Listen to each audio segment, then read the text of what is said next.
There's a question that I've been pondering for a while now, and I wanted to ask, and I want to pass it on to you because I'm always interested to hear other people's thoughts, especially when it's around a topic that is so Marmite, so 50-50, so one side of the fence or the other, red and blue, all that jazz.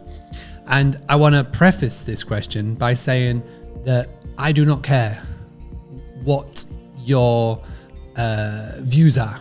When I say I don't care, I mean totally you can have whatever views you want. It is total free speech. I will not unfollow you.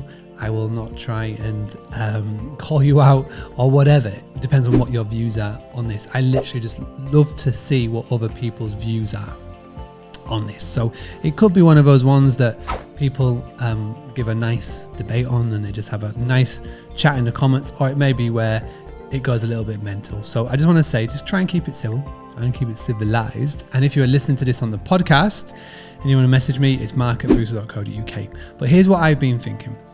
When we came out of the pandemic the first time, lockdown 1, let's call it. So let's say July 2020, Airbnb and the likes made changes so that hosts had to show that they were doing the necessary safety precautions so they could reopen, i.e.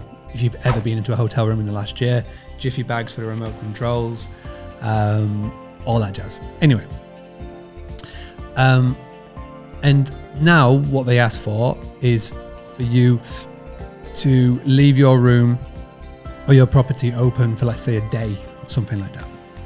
And that's just Airbnb, but there's other ones.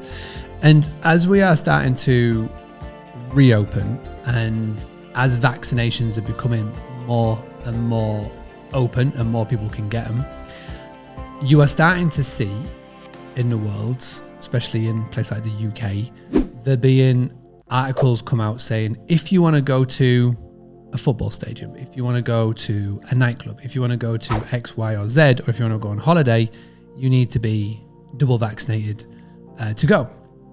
Vaccine passports, another word is being used. So it got me thinking, well, what happens if Airbnb or Booking.com or Vrbo turn around to you, the host, which they could do, and say, if you want to have any future potential guests stay with you, they have to be double vaccinated. It got me thinking, what would you do? Would you accept it? Would you only take guests that have been double vaccinated? Or would you come off the platform? Like, what are your views on this? How would you handle that topic? I'd be really interested to know. I've got my views, I'm not going to share them here, but I would just like to know what you're thinking on this, because I think that this is going to cause a lot of sides. I think this is going to cause a lot of aggro in the future, and I can see this already in Facebook groups, not the hospitality community, but other groups that I'm a part of, and conversations. And I really am interested to pass it on to you. So whether you are watching this on YouTube, on LinkedIn, on Facebook, on Twitter, TikTok, Instagram, whether you're listening to this, whether you're reading the blog, I would love to know your thoughts. Just leave a comment below, or if you'd rather email me, it's mark@booster.co.uk, and I pass the question on to you as part of the daily podcast in how I improve and how I learn and see what the current sentiment is like. I'm going to pass this question over to you. So back tomorrow, as always. If this is the first time that you've come across this, my name is Mark Simpson. I like to give hosts all over the world the tools, the tactics, the training, and the confidence to get more direct bookings, so you don't have to rely on OTAs to do so.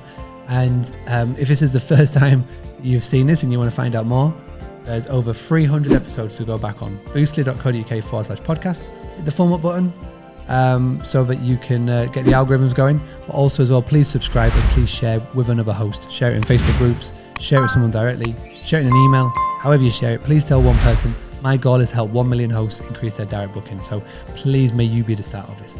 I'll be back tomorrow with another podcast. Until then, stay civilized in the comments. I'll be back tomorrow. Having a blast. Gonna get it on the Boostly podcast. Bruce Lee like Bruce Lee, cause it's so hard and the T is loose leaf. Making up those rhymes. Don't write it, just do it loosely.